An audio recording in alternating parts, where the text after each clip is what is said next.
प्रधानमंत्री ने देश में खेल संस्कृति को बढ़ावा देने का किया आह्वान।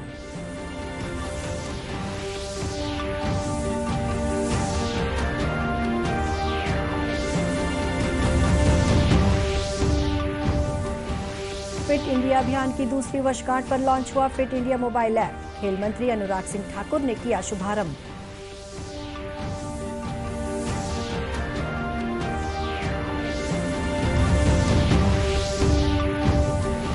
स्वास्थ्य मंत्री टीएस सिंहदेव ने रायपुर में डेंगू के बढ़ते मामलों पर जताई चिंता। रोकथाम के लिए अभियान चलाने का निर्देश।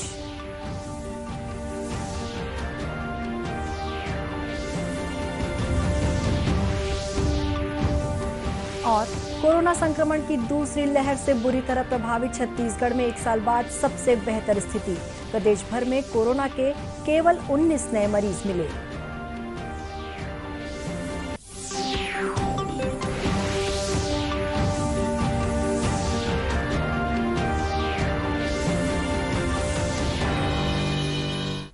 नमस्कार, आप देख रहे हैं दूरदर्शन समाचार। मैं हूं शुभ्रा भट्टाचार्य। अब समाचार विस्तार से। प्रधानमंत्री नरेंद्र मोदी ने देशवासियों से कहा है कि हाल ही में संपन्न टोक्यो ओलंपिक के माध्यम से देश में खेलों को जो गति मिली है उसे और आगे बढ़ाएं तथा खेल संस्कृति को बढ़ावा देने के लिए वो सब कुछ करें जो वे कर सकते हैं। उन्होंने कहा कि देश को इस अवसर का लाभ उठाते हुए विभिन्न खेलों में महारत हासिल करनी चाहिए। प्रधानमंत्री आज आकाशवाणी से प्रसारित मन की बात कार्यक्रम में बोल रहे थे। प्रधानमंत्री ने कहा कि खेलों के प्रति युवाओं में जो ललक दिख रही है वही मेजर ध्यानचंद को सच्ची श्रद्धांजलि होगी। ये नौजवानों में, हमारे बेटे बेटियों में खेल के प्रति जो आकर्षण नजर आ रहा है, माता पिता को भी बच्चे अगर खेल में आगे जा रहे हैं तो खुशी हो रही है। ये जो ललक दिख रही है ना, मैं समझता हूं यही मेजर ध्यानचंद जी को बहुत बड़ी श्रद्धांजलि है। साथियों, जब खेलकूद की बात होती है ना तो स्वाभाविक है हमारे सामने पूरी युवा पीढ़ी नजर आती है। और जब युवा पीढ़ी की तरफ गौर से देखते हैं कितना बड़ा बदलाव नजर आ रहा है। युवा का मन बदल चुका है और आज का युवा मन घिसे पीटे पुराने तौर तरीकों से कुछ नया करना चाहता है, हट करके करना चाहता है। आज का युवा मन बने बनाए रास्तों पर चलना नहीं चाहता है, वो नए रास्ते बनाना चाहता है। श्री मोदी ने कहा कि इस बार ओलंपिक ने लोगों की मानसिकता पर गहरा प्रभाव डाला है और खेलों की दुनिया में भारत की जो उपलब्धियां रही हैं वो विश्व की तुलना में शायद कम हो, लेकिन भारतीयों के विश्वास को मजबूत करने के लिए पर्याप्त हैं। प्रधानमंत्री ने अगले कुछ दिनों में मनाई जाने वाली विश्वकर्मा जयंती पर भी बात की। उन्होंने कहा कि भगवान विश्वकर्मा को विश्व की सृजन शक्ति का प्रतीक माना जाता है। जो भी अपने कौशल से किसी चीज का सृजन करता है, ये सब भगवान विश्वकर्मा का प्रकटीकरण है। अपने कौशल्य से किसी वस्तु का निर्माण करता है, सृजन करता है, चाहे वो सिलाई कढ़ाई हो, सॉफ्टवेयर हो या फिर सैटेलाइट, ये सब भगवान विश्वकर्मा का प्रकटीकरण है।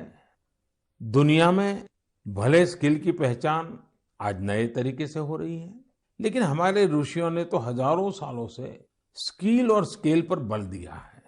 उन्होंने स्किल को, हुनर को, कौशल को आस्था से जोड़कर हमारे जीवन दर्शन का हिस्सा बना दिया है। हमारे वेदों ने भी कई सूक्त भगवान विश्वकर्मा को समर्पित किए हैं।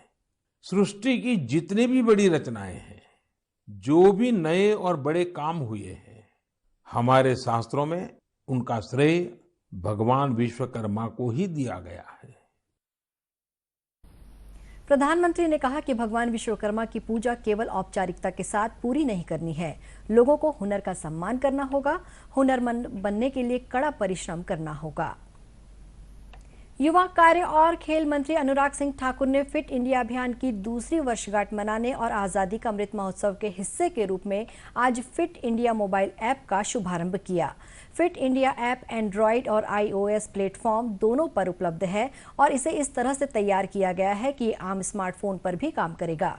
नई दिल्ली में इसकी शुरुआत करते हुए श्री ठाकुर ने कहा कि ये मोबाइल एप्लीकेशन फिटनेस पर निगरानी रखने में मदद करेगा और इस एप्लीकेशन के माध्यम से ये दिखाने की कोशिश की गई है कि फिट रहना आसान है।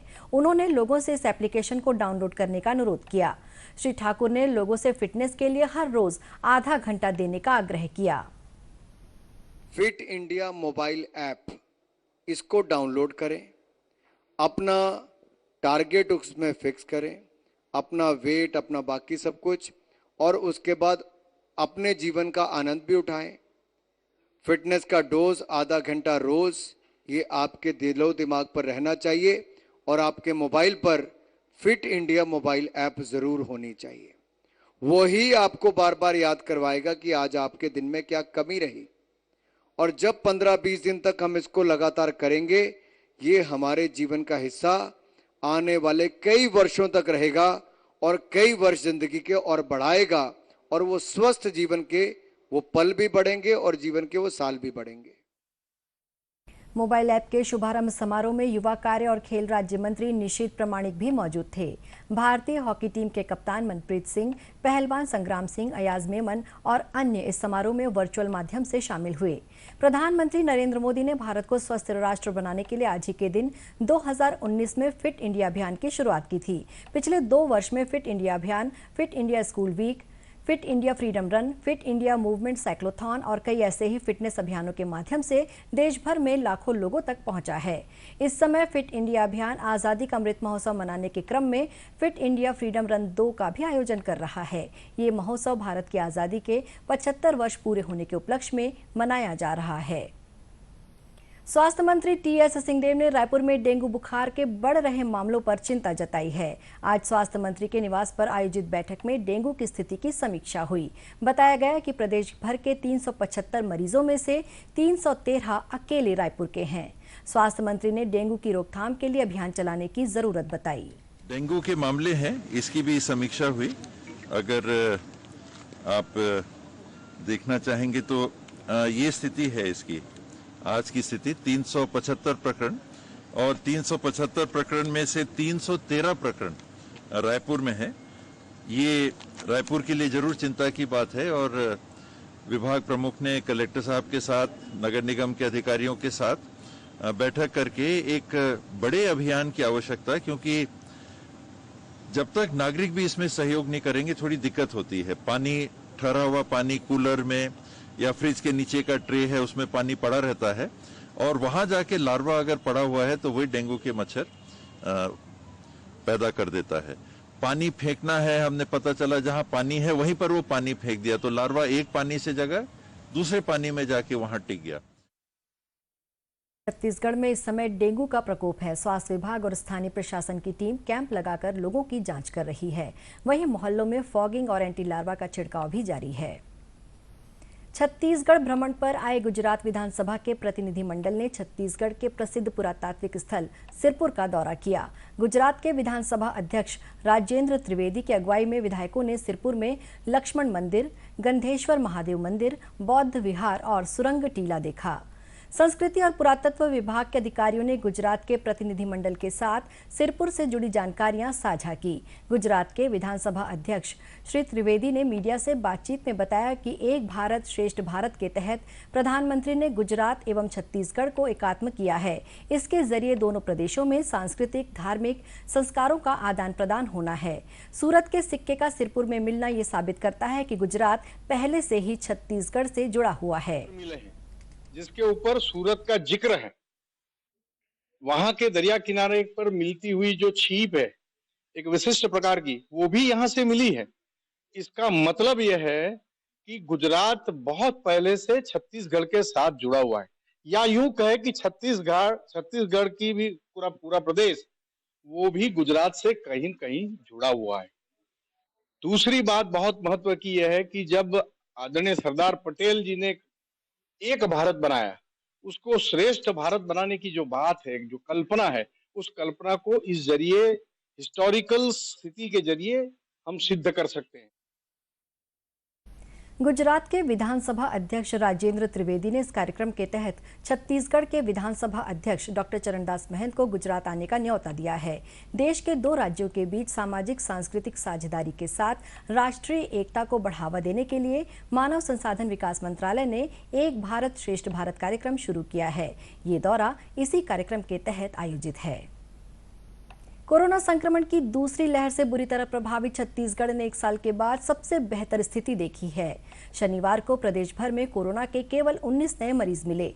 16 जिलों में संक्रमण दर 0 रहा। सबसे बड़ी बात यह है कि कवर्धा और गौरेला पेंड्रा मरवाही जिलों में सक्रिय मरीजों की संख्या भी 0 हो गई है।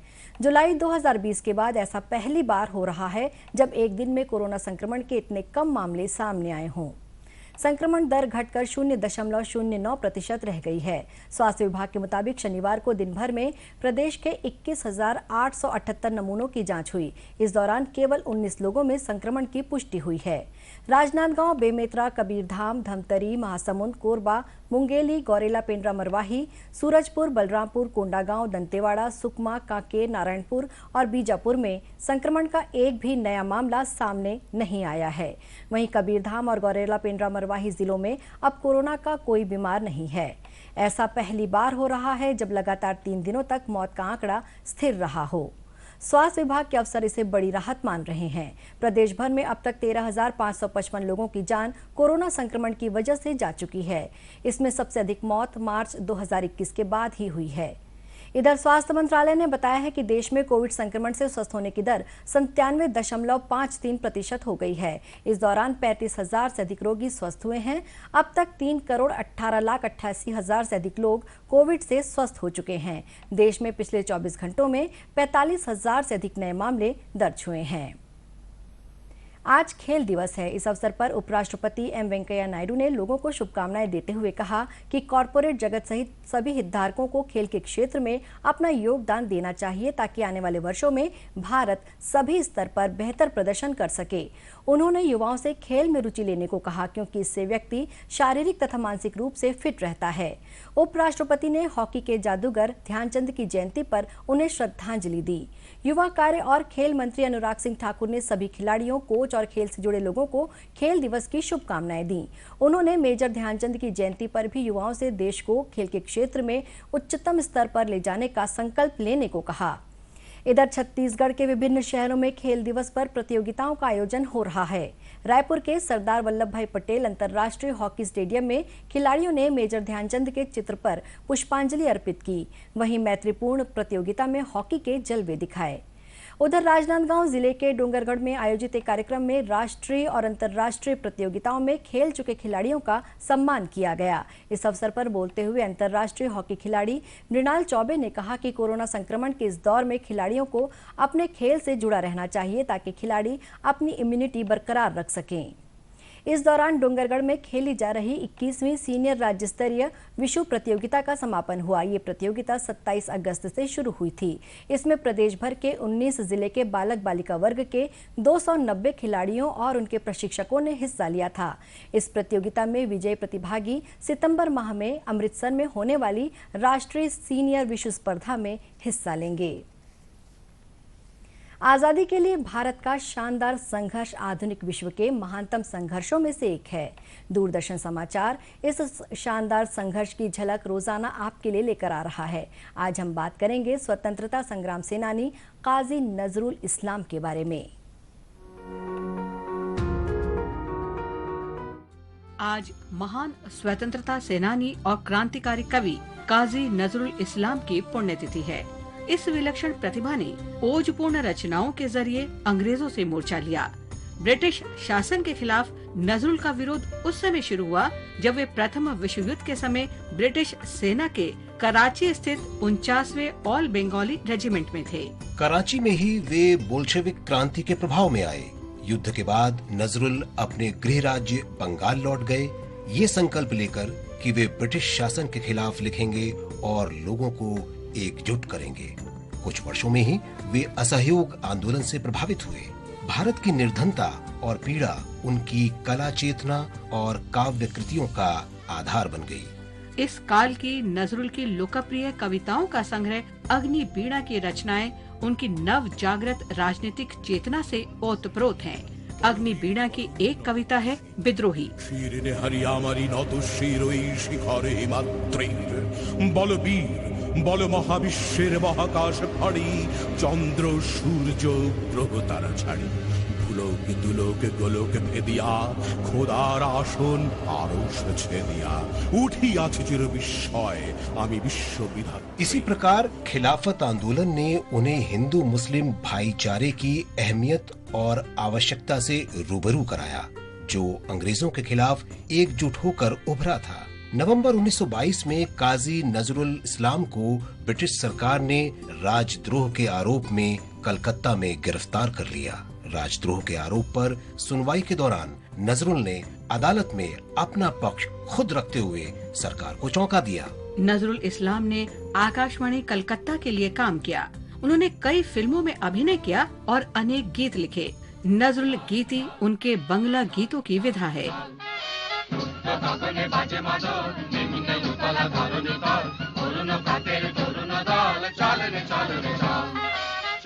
काजी नजरुल इस्लाम ने 29 अगस्त 1976 में ढाका में अंतिम सांस ली। उनकी अंतिम इच्छा के अनुरूप उन्हें ढाका विश्वविद्यालय में मस्जिद के बगल में दफनाया गया। इसी के साथ ये समाचार बुलेटिन समाप्त हुआ। नमस्कार।